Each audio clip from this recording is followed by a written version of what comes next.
Hello everyone, my name is Delicacy, and this is Video Delicacies, where we seek to taste the greatest flavors that old games have to offer. I just played Get or Love, Chou Renai party game Tanjou, which was developed and published by Hudson. It was released exclusively for the Nintendo 64 in 1998. Dating-themed video games, particularly those for home consoles, were at their peak during the late 90s. The Sony PlayStation and Sega Saturn had both Koei's Angelique series for boy dating and Konami's Tokimeki Memorial series for girl dating. But what did the N64 have to compete with these highly successful franchises? Well, it had this game, Get or Love. And that's all. Get or Love was the only dating game on the entire platform, and as we'll see shortly, it wasn't a typical dating sim. It was designed to take advantage of something the Nintendo 64 had that its peers didn't, a third and fourth controller ports. Yes, Get or Love is a 4-player competitive dating party game. When the English version, by translator Wid and hacker Residual, dropped in 2023, I knew that it was something I needed to check out. I played it on my Nintendo 64 using a flash cartridge. In a game of Get or Love, the players assume the roles of 4 boys who are spending their summer vacation competing to be the first to get a girlfriend. Overseeing their contest is their Italian classmate Alfonso, a self-proclaimed love expert who acts like a game show host. The game started by asking me to name my character. I was curious what the most statistically likely name would be for a high school boy living in Japan in 1998. According to Meiji Yasuda Life Insurance, the most common masculine name for those born between 79 and 86 was Daisuke, so I went with that. The CPU players chose names as well, but in the interest of clarity, I'll just refer to them as blue, yellow, and green. I could then choose Daisuke's hairstyle from 8 options. And after that, I was able to select from 8 different sentence final particles. This is kind of nonsense in English, but it's quirky in Japanese too. Next, the game randomly selected one of the dateable characters. All of the players would begin the game having already met this character, who in this case was named Ayumi. This was a fun mechanic because it discouraged the players from splitting up and each pursuing someone different. Because everyone already had points with Ayumi, there's an incentive to fight over her, but it wasn't a big enough head start to totally preclude going for someone else. The final step in preparing the game was to pick from 3 personality types. Daisuke could be wild, normal, or cool. I had read during the tutorial that Ayumi liked normal types, so that would have been the smart choice, but I went with cool because it sounded cooler. Before we go any further, let's meet the 7 dateable characters. No matter how interesting this game's mechanics and presentation may be, that's not worth much if we don't care about the roster. Ayumi Shirai is a Virgo with type A blood. Ayumi enjoys shopping and karaoke, and she's the manager of the high school's football club. That's soccer for those of us in the US. Anytime the dateable characters are listed, they always appear in the same order. Ayumi comes first, making her the de facto main one. Natsuki Ito is a Pisces with type O blood. Natsuki is shy, she's a fan of idols, and she works part-time at the Ito Mart convenience store. She also talks about her dad a lot, which might be implying that she lives in a single-parent household. Hana Suzuki is a Capricorn with type O blood. Hana speaks in Kansai dialect, which the fan translation represents using a Cockney accent. She enjoys going to the flea markets. Makoto Minagawa is a Leo with type B blood. Makoto is popular and is frequently the subject of gossip. She loves cats, reading, and psychology. Evidently she sometimes wears glasses, though I never saw this myself. Makoto is my favorite. I tend to gravitate toward characters like this, though less in a I want to date someone like this sort of way, and more in a I aspire to be perceived like this sort of way. Kido Amami is an Aquarius with type AB blood. Kido is very quiet, speaking mostly in ellipses and rarely saying more than a single word at a time. She remained a mystery throughout my time with the game, as I never spent any time with her. Shizuku Murimura is a Cancer with type A blood. Shizuku is listless and forgetful, and she appears to have a medical condition of some kind. She was another character who I unfortunately didn't get to know very well. Finally, Meihua Lee is an Aries with type B blood. Meihua is boisterous, energetic, and likes video games. As you can likely guess from her stereotypical music and appearance, Mei Hua is from China. She works at the restaurant Hao Hao, which is operated by her uncle. Get Her Love took place over a maximum of 14 days. Each day was divided into 3 turns: morning, evening, and night. At the start of a turn, the players would simultaneously choose a destination on the town map. I decided to go to the mall because that seemed like a good place to meet people. Once everyone had locked in their destinations, they started moving. Since this was morning, they all departed from their homes, which were in their respective corners of the map. Events would then play out in order of arrival. Since the mall was near Daisuke's home, I went first. The mall was divided into 3 sub-locations. I chose to go to a store called Fashion, where I ran into Natsuki. Since there were only 7 dateable characters and more than 7 locations, running into someone like this on my first turn was fairly lucky. Since the only dateable character Daisuke knew at this point was Ayumi, this was his and Natsuki's first conversation. It wasn't possible to ask someone out during this first meeting. However, each time he met someone new, Daisuke would gain a little bit of style and stamina. Managing these 2 resources was an important part of the game, and any time they went up instead of down was welcome. The other 3 players then finished their actions, and at the end of the turn, Daisuke got a phone call from Alfonso. You can tell that this game takes place in Japan, because it's 1998 and teens have cell phones. Al tipped me off that Natsuki would be going to Fashion. This sounded like old news since I had literally just run into her there, but he was actually talking about the following turn, so this was useful intel. Daisuke also got a call from Ayumi. Here you can see that I had accidentally added some spaces at the end of his name. Oops. She just wanted to chat, but after their conversation, some hearts appeared on the screen, indicating that her love points with Daisuke went up. Note that this happened without any input from me. The game just randomly decided to make her like him more. Randomness was a recurring theme in this game.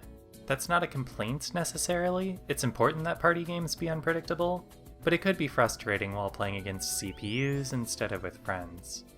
After that, it became evening, and the cute scrolling background changed to reflect the time of day. Following Alfonso's advice, I went to Fashion again. Whenever the players move around the map, the dateable characters do as well, and the order of arrival affects the interaction. In general, it's good to arrive first on dates and last otherwise. In cases like this, where Natsuki and Daisuke were both remaining in the same location, the NPC is considered to have arrived first. I talked to her and was given the option to ask her on a date, give her a present, or confess. Since I had nothing to give and no chance of a successful confession, I went with the first option. I knew from the tutorial that Natsuki's preferred date spots included karaoke, so I invited her there that night, and she accepted. While I was at Fashion, every other player went to Cafe Liquid. Yellow asked out Kiro, then Ayumi showed up and asked out Yellow. Then Green showed up and asked out Ayumi, and after that Blue showed up and also asked out Ayumi. There were now 5 dates on the calendar, 3 of them involving Ayumi. While the time that it takes for a player to get to their destination was mostly determined by distance, it was possible to manipulate it by pressing A to dash or B to brake. I used the dash to make sure that I arrived early for my karaoke date with Natsuki. Whenever a player arrived at a location where no other characters were present, there was a chance of an encounter with one of a few minor NPCs. On this occasion, I met one named Chou Lightning. He was a fighter, possibly from the streets. He challenged Daisuke to a fight, and I had to choose how he would defend himself. Dialogue options in Get Her Love are timed, so I quickly chose the most powerful sounding option and won, resulting in good rumors spreading about Daisuke. At the time, I assumed that this event was rock, paper, scissors, but I went on to see Chou appear 4 more times and he lost every single one of his bouts. Later that turn, Blue met another of these minor NPCs. Her name was Melon Hapongi. She offered Blue 10,000 yen, but in exchange, bad rumors were spread about him. What exactly happened in between is left to the player's imagination. This encounter is probably the least tasteful thing in this video game. When Natsuki showed up, Daisuke got bonus love points for being early. On the date, I had the choice of 3 dialogue options. 2 of them were overtly romantic, which seemed inappropriate for the occasion, so I went with the most reasonable option and asked where she liked to hang out. She replied that she liked looking up concert information at the mall's information center.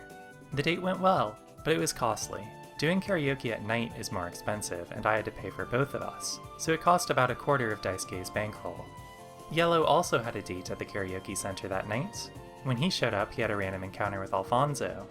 Al was a useful NPC to run into, as he would give out cards, which were one-use items with powerful effects. Yellow got one called the Battle Victory card. This'll be important later. Yellow's karaoke date with Kiro went well, but meanwhile, Blue was having a disastrous time with Ayumi over at the burger place. She expressed insecurity over the size of her forehead, and he chose the worst possible thing to say. Broken hearts rained down from above, indicating that he had lost love points with her. Naturally, Ayumi got out of there as fast as she could, but Blue still got stuck with the bill. At the end of each night was a segment called the Alfonso News, in which the current standings were shown. There was a rectangle for each of the 7 dateable characters, plus one other person who we'll talk about later. Within each rectangle were colored hearts representing that character's love points with each of the players. Daisuke had only met Ayumi and Natsuki at this point, so those were the characters with a red heart. But that was only day 1. Hudson Soft, now part of Konami, was once well known for making board game video games. Momotaro Dentetsu, their long-running railroad-themed series, has been around since the Famicom. However, the Nintendo 64 is where they truly became synonymous with the genre. Hudson, of course, developed the first 3 Mario parties, which, according to many people my age, are the best ones. I'm sure that we are completely unbiased about this, and it has nothing to do with what we played as children. But before any of those was Minade Tamagotchi World. It was released for the Nintendo 64 in December 1997, almost a full year ahead of Getter Love and Mario Party, which both released in December of '98. Unfortunately, no English translation exists for it at the time of this recording, but it's a lot less text-heavy than Getter Love, so it's playable even without it. Tamagotchi World did for the virtual pet exactly what Getter Love did for the dating sim, turning it from a prolonged solitary experience into a succinct competitive one. These unlikely genre mashups are extremely compelling to me. On the morning of day 2, I decided to go to the library. I had seen Green receive a phone call saying that Ayumi would be there. I ended up arriving before either Green or Ayumi, but Shizuku happened to be there, and so I had Daisuke introduce himself. I feel like this game could have really benefited from some voice acting, even if it was just a few clips for each character, but there was none. This was a common weakness for Nintendo 64 games compared with their competitors on other platforms. Green showed up to the library and also talked to Shizuku. Then Ayumi entered. She had the option to talk to either Daisuke or Green, and she chose Green! Unbelievable! This is what I meant when I said that it's beneficial to arrive later. It's better to choose to talk to someone rather than rely on them choosing to talk to you. After that, Blue got a call from Alfonso inviting him to a party that he and Ayumi were throwing. Blue could choose one boy and one girl to bring along, and he chose to invite Yellow and Natsuki, depriving Daisuke of yet another opportunity to get closer to Ayumi. While everyone else was partying, I went to the information center, where Natsuki had mentioned hanging out. Nobody was there, but I did find out that the information center sold cards. Unlike Alfonso, who gave them out for free, the cards here cost money, but in exchange, I got my choice of several different ones. I bought one called the fundraising card. That night, I dropped by the school because I had heard that Makoto would be there and I hadn't met her yet. She accused Daisuke of ignoring her and asked him not to repeat the infraction. The most love points that I had then were with Natsuki, though 2 other players also knew her. My least contested prospect was Shizuku, who only one other player knew. Everybody was making progress with Ayumi, but Yellow and Green had a clear advantage over Daisuke and Blue. I started day 3 by going to Cafe Liquid for the first time. This is perhaps the most important location in town because of an NPC who is always there, the barista Kaoru. By spending the turn talking to him, I could learn where any dateable character would be on the following turn, almost guaranteeing that I would be able to spend time with them. However, when I arrived, I was presented with a quandary. Makoto was there. If I wanted to, I could have Daisuke ask her out on a date. However, I had determined that Daisuke's best chance was with Natsuki or Shizuku, so I did exactly what Makoto had asked me not to do and ignored her. I asked Kaoru about Natsuki, and he told me that she would be at Ito Mart's. Meanwhile, Yellow arrived early for a date, and Alfonso gave him the Demon Panda card. He later used this card to place a curse on Green. Once a player had been cursed, the Demon Panda would show up 3 times to damage one of their relationships. It's a very toxic card. In the afternoon, I showed up to the Ito Mart and asked Natsuki out to karaoke again. she said yes. She also vented to Daisuke about how she dislikes Makoto for spending time with too many guys. There's a system in this game where each dateable character is friends with 2 or 3 of the others, but outside of those relationships, they could be really nasty to each other. At that same time, Green and Yellow both went to CD and Book, one of the other stores at the mall. If one player ever arrived at the same location as another, they had the option of initiating a battle, which was basically a Mario Party minigame. I was excited to finally get to play one of these. However, since Yellow had the Battle Victory card, the minigame was skipped, and he was declared the winner automatically. He was allowed to choose his prize, and he elected to cancel a date that Green had lined up with Meihua. I arrived early for my date that night, and to kill time I used my fundraising card to steal 3,000 yen from each of the other players. I now had plenty of money to blow on karaoke. Then Natsuki arrived, and she gave Daisuke love points for being early. But then it went downhill. First she complained about being taken to the same place a second time. Then I had to choose what to talk about. Certain conversations gave the player items called topic balls, which offered new subjects to discuss on dates. I made the absolutely awful decision of bringing up Natsuki's animosity toward Makoto. It totally killed the mood, and she made up an excuse to leave. Yellow had a better night than Daisuke did. Hana showed up, and he became the first player to meet her. Then after that, Makoto arrived for their dates. Surprisingly, she invited Hana to join them, and he ended up getting love points with both. At this point, Yellow had met every single dateable character, but Green's heart with Ayumi was still the largest. Meanwhile, Daisuke was making no progress whatsoever. The next morning I found myself in the same location as Ayumi. I had Daisuke ask her out, and she turned him down. Things were looking up though when Natsuki called Daisuke to ask him out on a date. The two went out for Chinese food that night. Natsuki confided in him about her body image, but Daisuke had nothing reassuring to say. They never spoke to each other again. Daisuke and Natsuki's relationship was a distant second place. It was no surprise when, the following turn, Green confessed, and Ayumi returned his feelings. Just as I had failed to get a boyfriend in My World My Way, so too had I now failed at getting a girlfriend. But my summer vacation wasn't over yet. Taking with me everything that I had learned on this run, I embarked on a second one. We didn't get to see any in my first game of Getter Love, so let's take a moment to look at the 4 battle minigames. In Double Shot, the 4 players were dropped into a labyrinth where they needed to shoot each other. With guns. Okay, I could strafe with Z and R and shoot with A. The goal was to hit each member of the opposing team twice, hence the name. Whack-a-Thug was unique amongst the minigames. It was played 1v3 rather than 2v2, and it only happened as a random event on dates. The solo player wielded a hammer to protect their date from delinquents being spawned in by the other 3 players. In return, she could help out by making the hammer larger. Those were the only 2 minigames that I saw naturally. Fortunately, there was a battle mode accessible from the main menu that I was able to use to experience the other 2. Quiz 'em Up was a trivia game in which players competed to answer questions posed by, and often about, the dateable characters. Players could buzz in before the question had been fully read, but some were worded specifically to trick those who were too hasty. The first to answer 3 correctly won. A player who guessed incorrectly would have to sit out the following turn, and if any player was ever wrong twice, they would be eliminated entirely.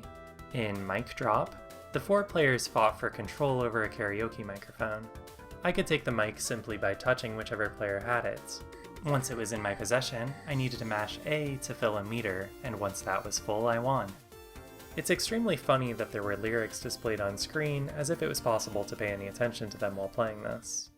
Once again, the game began by selecting one character who the players already knew.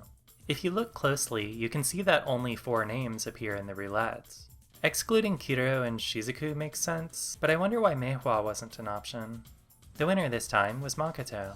Since she was my favorite, I took this as a good omen. I created Daisuke the same as I had the previous time, except I chose normal instead of cool, and I also spelled his name without the extra spaces. I started out beelining for Cafe Liquid, since I knew that was where Makoto frequently hung out. She wasn't there, but it wasn't a total loss because Kaoru told me that I could find her at CD and Book.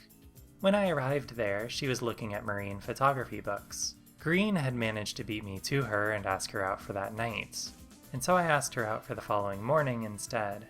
Then Blue showed up, and she complimented his color. It was probably a coincidence, but I'm choosing to believe that this dialogue was player 2 specific. He also tried asking her out, but he picked the time that she already had plans with me, and so she rejected him. Paying attention during other players' turns is super important. After that, Yellow showed up and also asked Makoto out. Daisuke had a lot of competition for her affection. I noticed a fly circling around Daisuke's head, so I deduced that either his style or stamina was low. As far as I'm aware, there's no way to check these stats. They only appear when they change. From Daisuke's house, I could have him wash to regain style, or rest to regain stamina. I chose to wash him. This led to him having high style and low stamina, giving him this funny portrait, looking sleepy while surrounded by sparkles. While Daisuke was bathing, Green and Makoto were out on their dates. It was here that I noticed that I could press R to boo, and Z to cheer. I arrived after Makoto at our rendezvous the next morning. Ayumi happened to be at Cafe Liquid at the time, and Makoto invited her to join us. Makoto complimented Ayumi's tan, and remarked that her skin was too sensitive for tanning. She really is just like me, wow. Daisuke ended up getting lots of hearts from each of them, even though this was his first encounter with Ayumi. This double date situation seems like the ideal circumstance to meet new people, but like most things in this game, whether it happens is entirely up to chance. At the end of that turn, Blue got a call saying that Alfonso and Makoto were throwing a party, and he chose to invite Daisuke and Ayumi along. He could not have made a better choice. Once everyone had arrived at the party, seating was determined randomly. Blue was with Makoto. She asked if he had a crush on anyone, and he said her. She told him not to push his luck. Daisuke got seated beside Ayumi. She asked him the same question, and I had him say that he liked Makoto. This was a mistake. At this point, it was clear that I was in perfect position to pivot to pursuing Ayumi. I got distracted by my own preference for Makoto when I should have been thinking about what was best for my loser son, Daisuke. I then had Daisuke go to bed early to get his stamina back. Meanwhile, Alfonso gave Yellow an Angel Panda card, which was like the Demon Panda card, except even more desirable because it caused good things instead of bad things. I was annoyed by Yellow's luck, but I can't really complain about missing out when I'm the one staying home all the time. Day 3 started with a special interruption by the Alfonso news. Al reported that something wonderful was going to happen at the field that morning. This is where things started to go Daisuke's way. Getter Love was released only in Japan and only on the Nintendo 64, which means it just had one box. It's a good design. It's very bold. Text and logos aside, it's just a white background and a provocative image of someone seen from behind. It's got a pleasingly warm color palette, and the figure's pose is perfect for the box's dimensions. It's hard to find faults with it. But you might be wondering, just who is that fashionable gal on the cover? Okay, let's talk about Reika. I've put it off long enough. Reika Kongoji is Getter Love's joke character. She's intended to be the one you don't want to be with. On a mechanical level, she's able to effectively remove a player from the game temporarily, allowing the others an opportunity to catch up. She does this by attaching herself to someone and ruining any romantic interactions they attempt to have. Alfonso only has eyes for Reika, but Reika can't stand Alfonso, so if she starts following a player around, they can get rid of her by finding Al. While having a character like this makes sense mechanically, the execution comes across as deeply mean-spirited to me. It made me uncomfortable seeing the adults who made this game be so cruel to this high schooler they invented. Fortunately, she only made brief appearances in the games that I played. She showed up exclusively in the later turns, and did little to interfere with the outcome. I rushed to the high school's field where I had heard that something wonderful would happen. Ayumi was there, and so I talked to her. She was wrapping up her duties as the football club's manager for the day when it suddenly started raining. She and Daisuke took shelter together. This was the first scene that I witnessed to have a unique illustration. Once the rain had cleared up, Ayumi gave Daisuke the most hearts that I had ever seen at once. I had him ask her to karaoke that night, and she agreed. But before he could even make it off the field, she called to say that she was going to karaoke. Ayumi, I know that. We just talked about this. Of course, our date was at night, and she was talking about evening, meaning that I was now guaranteed to see her on the next 2 turns. Things were proceeding very well. In between football practice and karaoke, Ayumi found time to go shopping. When she met back up with Daisuke, she needed his help carrying her bags. I had him ask her to join him at the arcade the next morning, and she was happy to agree to spend even more time with him. That night, on the actual date, I got yet another special scene. This one featured Ayumi having the time of her life singing an advertising jingle. Afterward, she complained about her throat being dry and then opened a soda. Girl, please drink water. Like the rain event, this one came with a ridiculous number of love points. I thought about confessing right then and there. I almost certainly had enough points, but I decided to wait and do it after checking the Alfonso news just to be sure. Ayumi's red heart was indeed looking rather bulbous, but so was Makoto's green one. I was still in danger. But then I had another lucky break. Blue had a card which could lower another player's style, and he chose to use it on green instead of me. This was probably because my style was so high that it wouldn't have made much of a difference, but it had a huge impact on green. When he showed up for his date with Makoto, she said he smelled and stormed off. Thank you, Blue, for taking care of my competition for me. Ayumi and Daisuke had a pleasant date at the arcade, and then she called him up to meet her on the field that afternoon. This was it. This was my chance. The confession process consisted of 4 questions. Unlike most dialogue choices throughout the game, there was no time limit. I could think for as long as I needed. The first one was easy. I had made my decision, and there was no turning back. The next question was harder. The first option was too reluctant. The second was too eager. The third was too vague. Any of these choices felt like they could backfire. I decided that the third one was the most acceptable. As I feared, Ayumi seemed confused. The next set of options were even worse. The first and third both felt like backing down. I didn't like the second choice very much, but I thought that it was the only one with a real chance of leading to a romantic outcome. Reluctantly, I made my choice. She went silent. This was the final question. Clearly the third one was right out. Both the first and second statement constituted laying bare Daisuke's feelings, but I had to decide to which I thought that Ayumi would better respond. I took a deep breath, and I locked in the first option. Ayumi blushed when she said his name. She asked him to stay with her forever. That sounded kind of extreme for high schoolers, but the point is, I won. With my help, Daisuke had got her love. Alfonso gave out a series of awards, which were comparable to bonus stars in Mario Party, though obviously they couldn't affect the outcome since the winner had already been declared. Then, the final love points were displayed. It was clear that I was the only one pursuing Ayumi this time. Compare this chart to the one where Green won. On the other hand, Green had managed to make it further with Natsuki this game than I had previously. Looking at Makoto's chart, you can see that I actually had the second most points with her. This is because of the friendship system. Makoto and Ayumi like each other, so getting closer to one also gave some points with the other. Anyway, that concluded my second game of Get Her Love. The match is over! You did so great! When we were tied, my heart was racing. But right at the end, you scored that goal and Panda High took the win. I knew you could do it. Daisuke, ever since you joined the football club, I feel like the team's stronger than ever. Daisuke, you're so cool! I'm gonna fall in love all over again. Just kidding, just kidding. Get Her Love is a short game. The 2 rounds of it that I played took a combined 3 hours and 21 minutes. However, it offers options to change the duration of the experience should you desire. By default, the required amount of love points for a successful confession is set to close enough. But this threshold can be raised to kinda close, close, or all the way to lovey-dovey. There's additionally an option to begin the game with fewer resources for a slower start. There are also plenty of reasons to replay Get Her Love.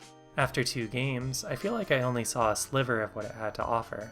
The nature of dating games is that most players will never see large amounts of the writing, and that was definitely true here. Each of the 7 dateable characters has 5 special event scenes plus an ending, and Reika has 2 events as well, bringing the total up to 44.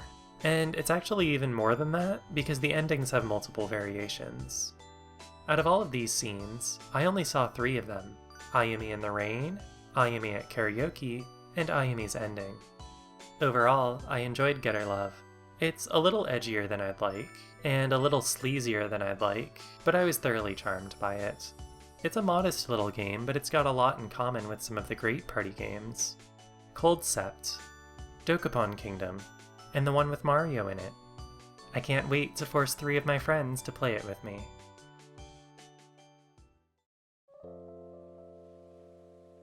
Thanks so much for watching. It's been a lot of fun for me using this series to explore different genres of games, and in this episode I kind of got to do 2 at once. If you enjoyed it, let me know by pressing the like button or by leaving a comment. And if you're able, please also consider supporting me through Patreon. I'd really appreciate it, and you can see your name listed here in future videos. To those of you who already do so, I give my sincerest thanks.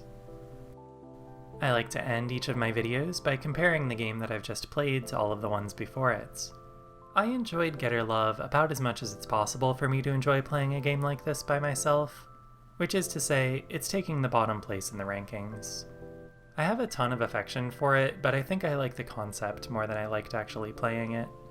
Congratulations to Shepherd's Crossing, which no longer occupies last place. The next video will be the final episode of Season 1 of Video Delicacies. I've selected a game from the Sony PlayStation 2, which is probably my favorite console. It's a game that was released in 2002, and it's one that I'm extremely excited to play. I hope you'll look forward to it.